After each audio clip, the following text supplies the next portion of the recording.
Hello, I'm Gil Zilkha. Welcome back to my channel, Essential Classical Music, where we look at the best recordings of the classical music repertoire.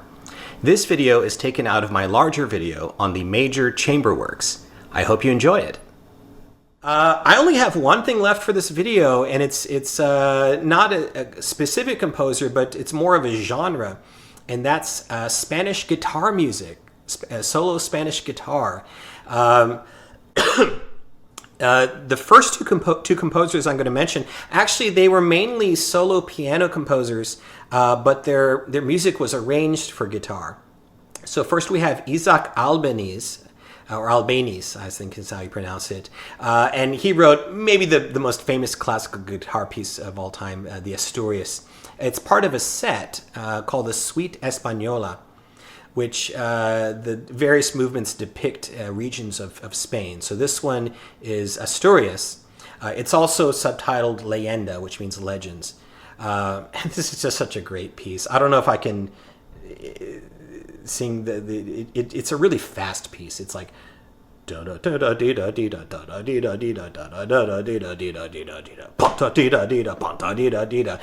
may have heard it before. It's such a popular work. Anyways, I'm kind of paraphrasing how it goes. That's my approximatura one more time. And then a couple of other works from that same set, Granada and Sevilla, very evocative. There's also a work called Mallorca, which depicts this it's kind of a more slow work. It depicts kind of this dreamy, isolated island. Really beautiful. So, you can cancel those expensive tickets to the Caribbean. You can just sit around and listen to this instead. And then we also have Enrique Granados, who again specialized in the piano, but his works were also arranged for guitar. His most famous work is the fifth Danza Española, a Spanish dance. This is the Andaluza. It's a real rhythmic and exciting. I imagine really difficult also for the guitarist. And he wrote a lot of really colorful, tuneful works, valses poéticas, tonadilla, which means tune, or I think there's a few of those. And then we have a composer who actually did write for the guitar, Francisco Tárrega. And his most famous work is the Recuerdos de la Alhambra, which means Memories of Alhambra, which is a palace in the Granada region.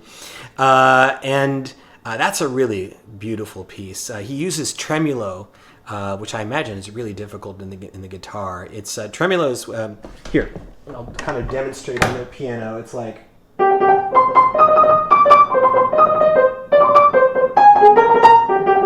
a little Godfather for you. Anyways, that's tremolo. You can see it's trembling. Anyways, that's a really cool piece as well. So, on to the recordings. My top recommendation for this repertoire is a beautiful early 80s digital recording set of recordings from Julian Bream, British guitarist. Wonderful interpretations. You can tell he loves this music and knows the ins and outs. You hear it with really great clarity and depth. It feels like you're inside the guitar. Wonderful artistry, wonderful virtuosity, wonderful way to know these beautiful works. But I have to mention this legend of classical guitar, Andres Segovia. These recordings come from the mid-50s.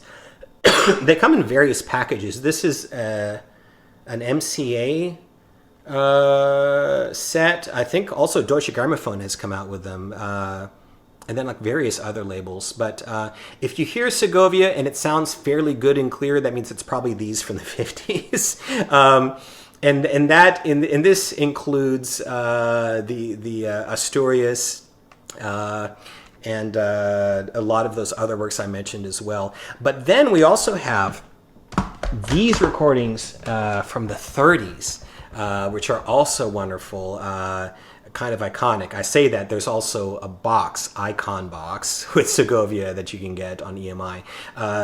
But this disc includes Granada, Sevilla, a couple of the others I mentioned. It includes also some Bach transcriptions, which are really wonderful. And the thing about Segovia is again, it's like I was saying about Bronislaw Huberman. It's you get these artists who there's the technical skill, but they know the music so well that the technical part is just secondary. It just serves the interpretation. There's just this naturalness to the way Segovia plays these works that's also unmissable. Thanks for watching. I hope you have a great day and happy listening.